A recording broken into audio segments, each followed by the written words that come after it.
Hey everybody, my name is Kodee and I'm going to share some of my story with you. So I grew up in a Christian household. We went to church every Sunday.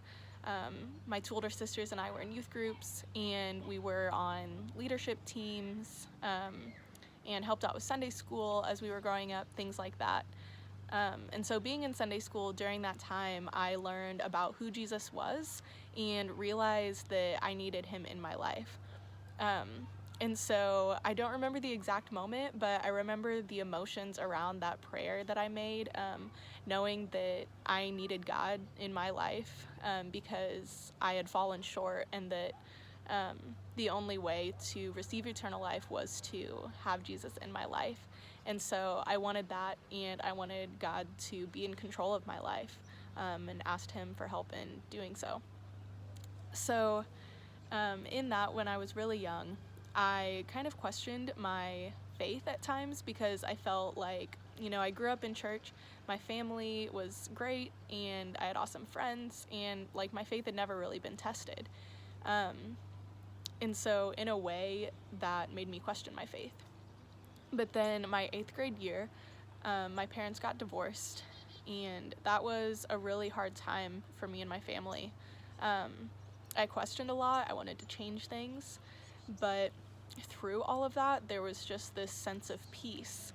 And looking back, now that I'm older, I can see that was God's peace that the Bible describes as the kind that transcends all understanding. And so peace has really been a big part of my life because I've been able to experience that firsthand, see how God used it in my life to save me through that time. And also, that 8th grade year is when I got baptized. I decided that my faith was real to me, that I knew why I needed God in my life, and so I wanted to profess that to other people. So I got baptized in February of that year, and then that following summer, I went on my first mission trip with my high school youth group, which was to Denver, Colorado. And we were with an organization that serves people in crisis situations, really, if they are refugees or experiencing homelessness, just down on their luck. And that was the first time that I saw this whole new population of God's children that I had never seen before. And so that's when my eyes were opened, and I started to see God's love in full, realizing that my faith needed to be about more than just myself. And so that has sparked some passion in my life, which is another story. But coming back after that trip, there were still some things in my life that I didn't realize at the time were an issue when it came to my faith in God.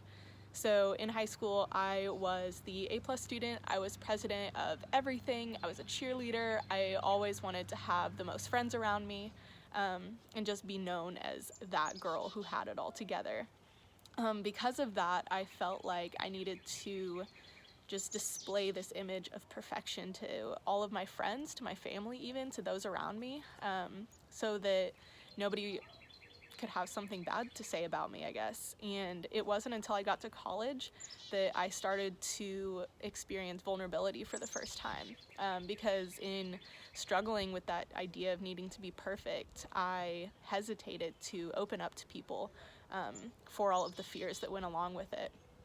But one day God brought this Bible verse to me that really just kind of captures this idea that we don't need to be made perfect, or we don't need to be perfect because we are made perfect through Christ. It's 2 Corinthians 12:9, and Paul is talking about God when he says, each time he said, "My grace is all you need. My power works best in weakness. So now I'm glad to boast about my weaknesses so that the power of Christ can work through me." I've seen that verse in my life just in being vulnerable with other people, telling them my weaknesses, being honest with God, telling him where I've failed.